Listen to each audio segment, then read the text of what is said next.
భవత్ media news కి స్వాగతం.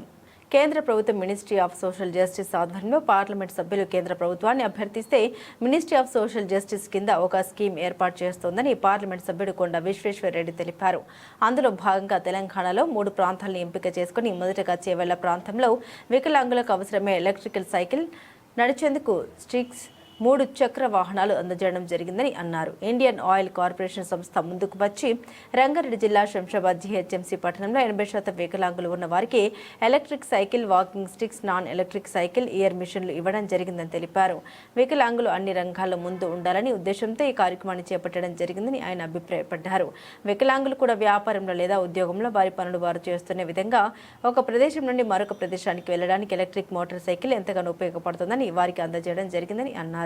Hero Honda లాంటి పెద్ద పరిశ్రమలో హై క్వాలిటీ గేర్ బాక్సులు ఫిట్టింగ్ చేయడంలో వికలాంగులే ప్రధాన పాత్ర పోషిస్తారు కాబట్టి పెద్ద కంపెనీలు వికలాంగుల కోసం అవకాశాలు కల్పించేందుకు ముందుకు రావాలని తెలిపారు. ఈరోజు కేంద్ర ప్రభుత్వం మినిస్ట్రీ ఆఫ్ సోషల్ జస్టిస్ ఆధ్వర్యంగా ఓ స్కీమ్ ఉన్నది. ఎంపీలు మినిస్ట్రీ ఆఫ్ సోషల్ జస్టిస్ రాస్తే ఇక్కడ వికలాంగులు ఎవరైతే ఉన్నారో వాళ్ళ కాన్స్టిట్యున్సీలా వాళ్లకు ministry of social justice coordinate ALIMCO ఇంకా దాతలు ముంగట్టుకు వస్తారు. ఈసారి ఇండియన్ ఆయిల్ కార్పొరేషన్ ముందుకొచ్చింది. వాళ్ళు స్పాన్సర్ చేసిండ్రు కేంద్ర ప్రభుత్వం ఆధ్వర్యంలో మినిస్ట్రీ ఆఫ్ సోషల్ జస్టిస్. ఎంతోమంది వికలాంగులు ప్రత్యేకంగా రంగారెడ్డి జిల్లాలో 3 క్యాంపులు పెట్టినాము. అండ్ వాళ్లకు ఈరోజు మొన్న చేవెళ్ళ అయింది, ఈరోజు శంషాబాద్లో అవుతుంది. ఇంకో క్యాంప్ పెడతాము. క్యాంప్ పెట్టి ఇది సర్వే చేసినాం. ఏడాది కింద సర్వే చేసిన ఎవరెవరికి ఏమేమి అవసరము దాని ప్రకారంగా ఈరోజు ఎంతోమందికి వాళ్ళకి అవసరం ఉన్న యంత్రాలు ఇక్కడనైతే ఇప్పుడు వీళ్ళకు 80% కంటే ఎక్కువ కాలు పోయిన వాళ్ళకు ఎలక్ట్రిక్ మోటరైజ్డ్ వెహికల్స్ ఇవ్వడం జరిగింది. అట్లనే walking sticks, non motorised vehicles, hearing AIDS ఇవన్నీ కూడా ఇవ్వడం జరుగుతుంది. ముఖ్యంగా ఏంటంటే ప్రధానమంత్రి మోడీ గారికి కేవలం వికలాంగులకు ఇంట్లో ఓ రూమ్ నుంచి ఓ రూమ్ పోతుంది కాదు, బయట కూడా తిరుగుడే కాక వాళ్ళు ఉద్యోగం చేసుకోవాలి, బిజినెస్ చేసుకొని వాళ్ళు ఇంకా ఏమనాలి సొంత కాళ్ళ మీద నిలబడాలి. అంటే నిజంగానే వాళ్ళ వికలాంగులు ఉన్నా కూడా ఆర్థికంగా వాళ్ళు సొంత కాళ్ళ మీద నిలబడితే అప్పుడు మోడీ గారికి తృప్తి ఉంటుందని వారి ఆశ. అది మా ఆశనే.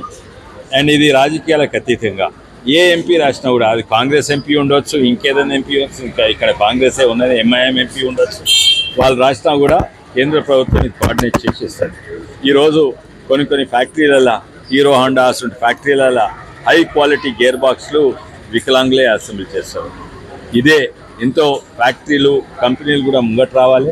వికలాంగులను కూడా ఎంప్లాయీస్గా తీసుకుంటే వాళ్ళకు మంచి టాలెంట్ ఉంటుంది, మంచిగా పనిచేస్తుంది. మళ్ళీసారి అందరికీ ధన్యవాదాలు. ఈరోజు సంఖ్యలు 204 మందికి వివిధ యంత్రాలు ఇచ్చిండ్రు. అండ్ ఇంట్లో అన్ని రకాల యంత్రాలు, హియరింగ్ ఎయిడ్స్ కాడి నుంచి ఇవన్నీ కూడా ఇచ్చిండ్రు.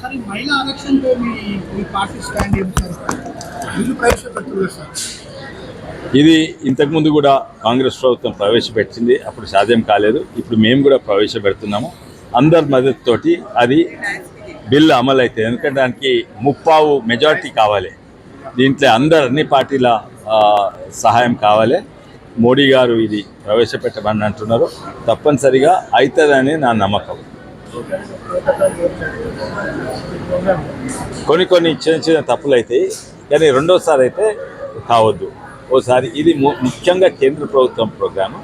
అది ఎవరు మంచి చేసినా, రాష్ట్ర ప్రభుత్వం ఎన్నో మంచి కార్యక్రమాలు చేస్తే మెచ్చుకోవాలి, కేంద్ర ప్రభుత్వం ఎన్నో మంచి కార్యక్రమాలు చేస్తే మెచ్చుకోవాలి. అలా రాజకీయాలు చేస్తే కేంద్ర ప్రభుత్వం ఏం చేసేదంతా కేంద్ర ప్రభుత్వమే. దాని పాటలు పాడేది, లోగోలు పెట్టుకునేది ఇంకెవరిదో. అట్లా ఉండొద్దు. మేము కూడా ఎన్నో రాష్ట్ర ప్రభుత్వం కార్యక్రమం పాల్గొంటాము, పొగుడుతాం. అయితే ఎవరు మంచి పని చేస్తే చేయాలి. అది రాజకీయాలు ఇక్కడికి రావద్దు. మెల్లగా అవి కూడా ఇక్కడికి వస్తున్నాయి. అవి మొదట్లోనే కట్ చేయాలి.